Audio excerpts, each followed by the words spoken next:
Hello, friends, and welcome to your Daily Detroit. It's a fresh episode for you on this Monday, December 1st, 2025, coming to you from our studio at Techtown. It is a very busy place today.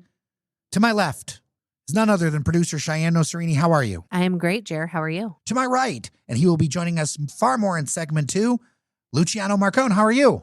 I'm great. Glad to be on the air. Absolutely. We've got two big stories that we're going to get into.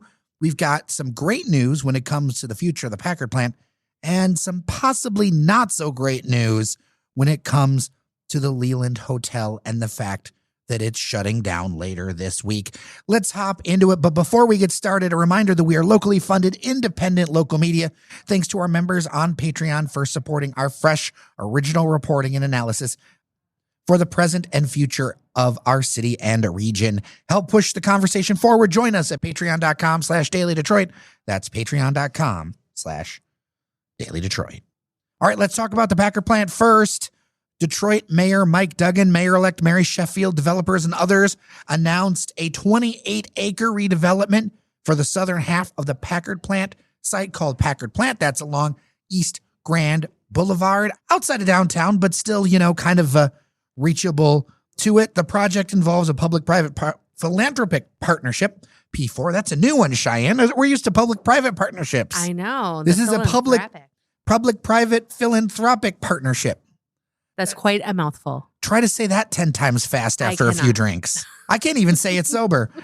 Led by a Packard Development Partners, LLC, alongside the City of Detroit, the Detroit Economic Growth Corporation, and the Albert Kahn Legacy Foundation, and the Detroit Regional Partnership. Now, that Legacy Foundation is going to be key because a portion of this is going to require nonprofit fundraising.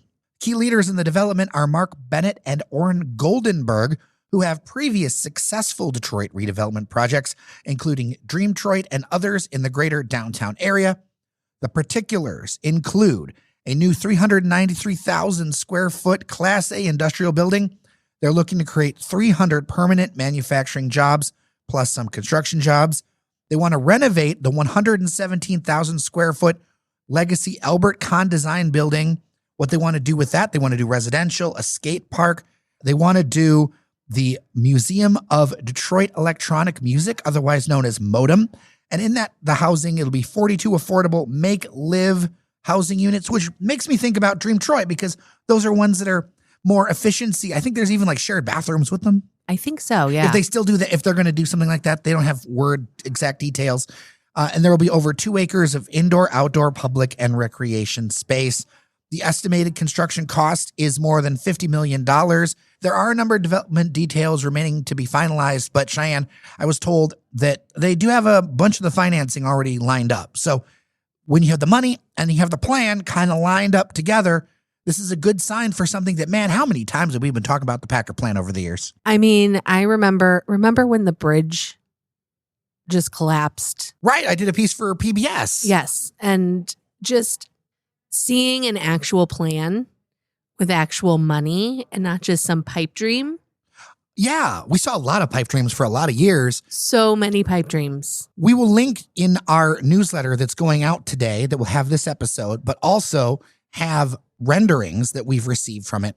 The key thing about this project, looking at it, as you and I both were at the event, this is not reporting off of a press release. We went to this thing, we talked to people, is that this looks very doable. Like, this does not seem pie in the sky. We've built manufacturing stuff in that same era or in that same size in other parts of the city. Yeah, I think it's very interesting.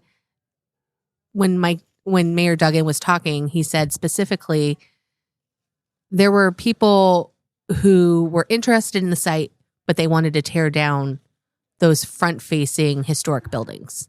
And it meant a lot to him. As he said, he was born like a couple of blocks from there. So I guess Mayor Mike Duggan was my neighbor. Yeah. So he specifically really wanted to keep those historic buildings in place because they were built and opened in 1903.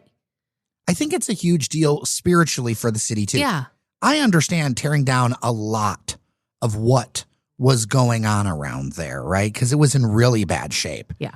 But keeping something that is the signature of the buildings, that fills that frontage on East Grand Boulevard, I would love to see Grand Boulevard created by my favorite mayor of Detroit history, Hazen Pingree. Yes. I would love to see that reimagined. I live right off of it. Like this one's personal. I want to see this happen. They say the timeline on this would be completion in 2029. Right. I think that's very doable, especially because they do have the financing already lined up. Yeah, I think they still need to raise money for the residential portion. Right. But I would like to see something happen here. And I know that it's not the flashiest of projects. But you know what? It doesn't have to be. It doesn't have to be. It's being done. That's what matters.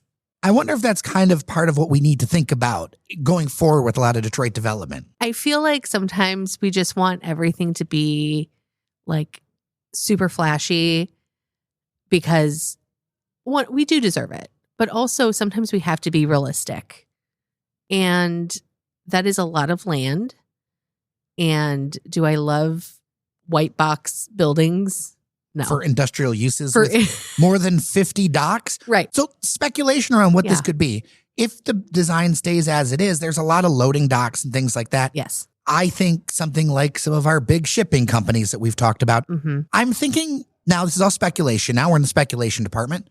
I'm thinking less data center. And I got a few reasons why. I think one, timeline. Yes, timeline for sure. And also there are a lot of loading docks, like you said. Yeah, and it's connected to rail and it's connected to the freeways. That's maybe not the best site for, I mean, a lot of people would argue about sites for data centers anywhere. Yes. Well, yeah. But when I'm being nonpartisan about it and looking at the facts and the logistics of the matter, it's just so much better for something that involves shipping. Mm-hmm. So, I agree.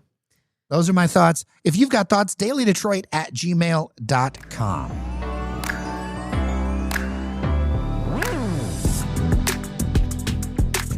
All right, let's get to the Leland house, former Leland Hotel, jumping on the microphone as he went down there, and it was in fact very cold in the D or the L as you were in the Leland.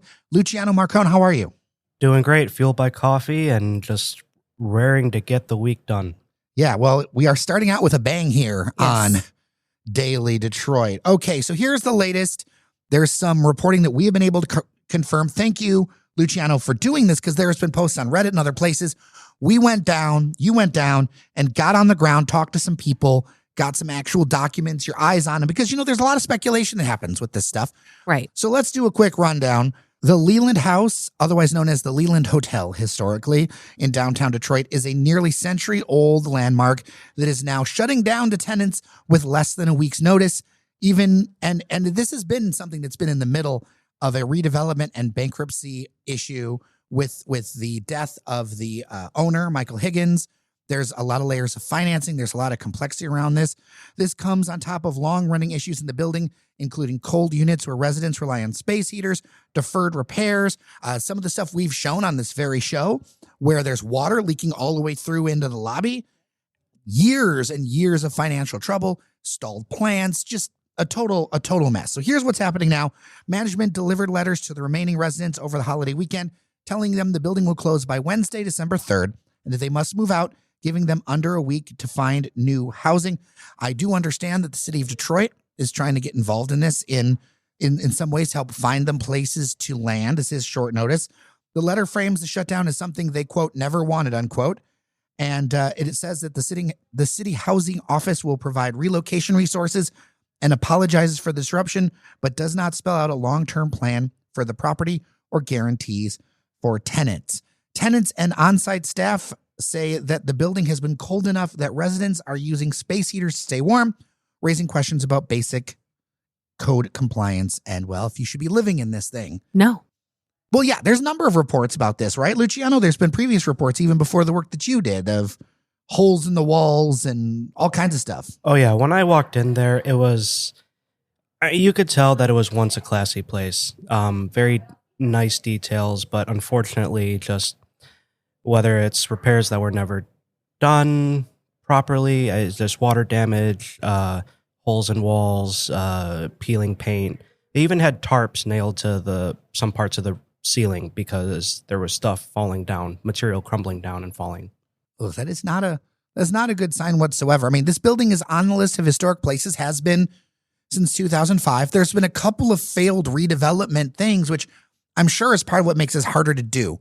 And one of the reasons why maybe it has to fail completely to have a chance at being redeveloped. But we don't really know the future on this one because, I mean, we've had our eyes on this one for a while, Luciano, right? And you went down there and saw it today. What was your first impression? Oof. This thing has seen better days. The main thing was that I felt bad for the people still living there because, they're paying rent. They're trying to have a roof over their head. And not to totally blame the management, but, you expect certain conditions for the place you live. The thing that was difficult to see was like, this was clearly a well-built place. And over time, just whether it's stone falling off from the outside, wood being nailed to where there should be like drywall, it's just not. If you work in the trades, like it's a place where that people with skills should be in there doing good work, fixing it up, giving it TLC. And unfortunately, probably because of the historic designation, it just has a lot of complications when it comes to maintaining it. Well, there's a historic designation and there's just the reality of available money, right? So There was somebody looking to buy this thing. There are rumors that they pulled out of it. Whoever does this project with the size and scale of it is going to require giant money. Like, I hate to say it, but probably like Dan Gilbert style money. Yeah. If it's going to be saved at all, one, it's a large property and there's been decades of disinvestment and upkeep. It hasn't been nice as long as you and I have been alive. Yes. And we've been going downtown for 30 years. I mean, I don't remember it ever being nice. Well, we do remember City Club. And by the way, some listeners have told me that people who work at City Club said that they don't have jobs. Yeah. So this is another confirmation this is happening. Yeah. Man, RIP City Club. That place, among the most interesting corners. It's a vibe. I hate to see people lose their jobs. I hate to see people lose their homes. And I understand the concern of a home, even if it's cold, is better than no home. But I hope the city gets their arms around this. I wonder if there's timing around this. Sometimes people wonder, and I get questions from listeners around this. Well, it's been this way for a while. Why take action now? A lot of times it's lining up the social services to where to place those people that they're moving out so they aren't negative, like they're in a better condition than they were in. And that oftentimes takes time, resources, and coordination. And a lot of people will be like, well, it's because of capitalism and this and that. And sure, I'm sure it is sometimes that case. But also, if you want to do this in a humane way, like finding places for people to live is really hard. So I think this table is an agreement. We'd love to see it rehabbed if we could. If we could, hotel, apartments, a little of both. I don't know. I just want to see it fixed up again. Like the fact that it was so cold in there that I could see my breath. I feel bad for the people that are having to move out and find new homes. Well, and if it's so cold you can see your breath, that means it's so cold that the inner systems can freeze. Yeah. And then flood again. Pipes bursts. Well, if you've got more information or things you'd like to share with us, dailydetroit@gmail.com or 313-789-3211.